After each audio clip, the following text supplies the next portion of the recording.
Assalamualaikum warahmatullahi wabarakatuh. Perkenalkan, nama saya Tiasya Fitri Mokodompit, dengan NIM 502230042. Saya di sini ingin membawakan materi dengan judul kadar lemak. Yang pertama, ada latar belakang. Asam lemak merupakan komponen penting dalam struktur dan fungsi sel tubuh. Mereka berperan sebagai sumber energi, komponen struktural, membran sel, dan pengatur metabolisme. Asam lemak juga berpengaruh pada kesehatan, seperti mengatur kadar kolesterol, mengurangi resiko penyakit jantung, dan mendukung pertumbuhan sel. Kadar lemak adalah presentasi lemak dalam tubuh yang diukur berdasarkan berat badan. Kadar lemak yang seimbang sangat penting untuk menjaga kesehatan. Kemudian, kadar lemak. Lemak dan asam lemak merupakan komponen penting dalam pangan yang berkontribusi terhadap nilai gizi serta kesehatan manusia. Jagung merupakan sumber karbohidrat yang kaya, namun juga mengandung lemak yang berfungsi sebagai sumber energi. Lemak dalam jagung, terutama asam lemak tak jenuh, dapat memberikan manfaat kesehatan seperti mengurangi risiko penyakit jantung. Analisis lemak pada jagung membantu dalam memahami komposisi nutrisinya, termasuk kadar asam lemak, jenuh dan tak jenuh, yang penting untuk diet seimbang. Kemudian ada jenis lemak. Yang pertama, lemak tubuh, lemak yang berkumpul di bawah kulit dan sekitar organ tubuh. Yang kedua, lemak visceral, lemak yang terkumpul di sekitar organ perut. Yang ketiga ada lemak subkutan, lemak yang terkumpul di bawah kulit.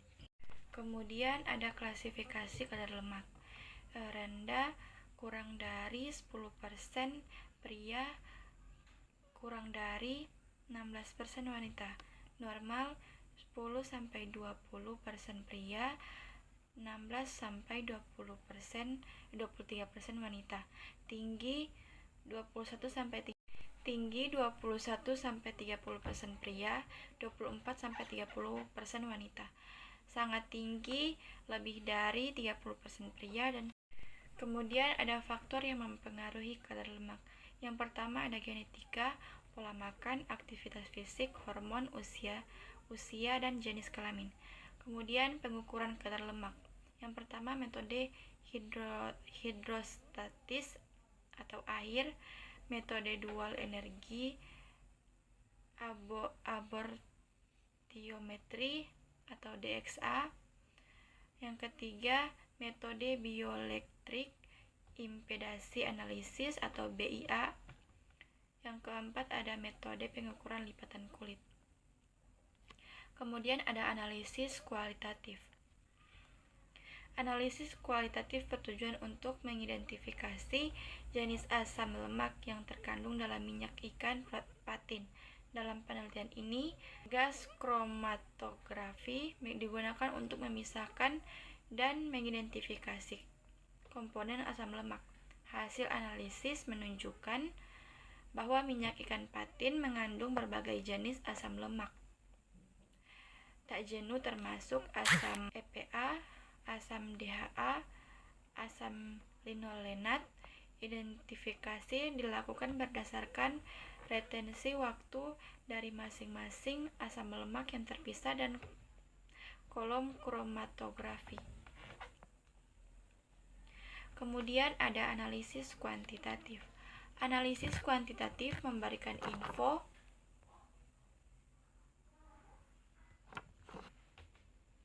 Analisis kuantitatif memberikan informasi mengenai konsentrasi asam lemak dalam minyak ikan patin. Beberapa parameter yang diukur dalam penelitian ini meliputi kadar minyak. Rata-rata kadar minyak dari ikan patin bersekitaran 3,827%.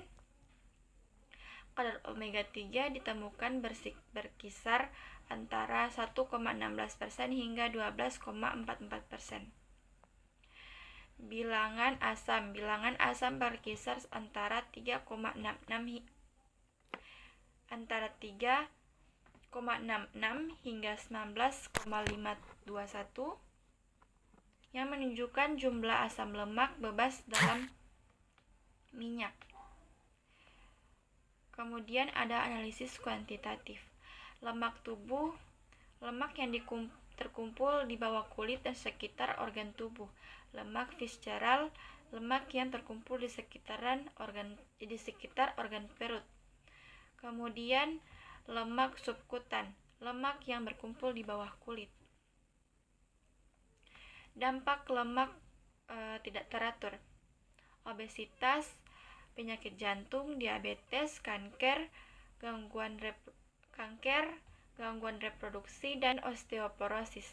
Kemudian kesimpulan dari materi saya yaitu kadar lemak yang seimbang sangat penting untuk menjaga kesehatan. Kadar lemak yang tidak seimbang dapat menyebabkan berbagai penyakit seperti obesitas, penyakit jantung, diabetes, kanker, gangguan reproduksi, dan osteoporosis. Oleh karena itu, penting untuk memantau dan mengatur kadar lemak tubuh melalui pola makan seimbang, aktivitas fisik teratur, menghindari alkohol dan rokok, serta mengelola stres. Untuk mengatur kadar lemak dapat dilakukan melalui beberapa metode seperti hidrostatik, DXA, BIA, dan pengukuran lipatan kulit. Menjaga kadar lemak yang seimbang dapat membantu mencegah penyakit kronis dan meningkatkan kualitas hidup. Pastikan untuk berkonsultasi dengan dokter atau ahli gizi untuk mendapatkan informasi yang tepat dan profesionalis. Itulah hasil PPT dari kelompok 4. Jika ada salah kata saya mohon maaf. Wabillahi taufiq wal hidayah. Wassalamualaikum warahmatullahi wabarakatuh.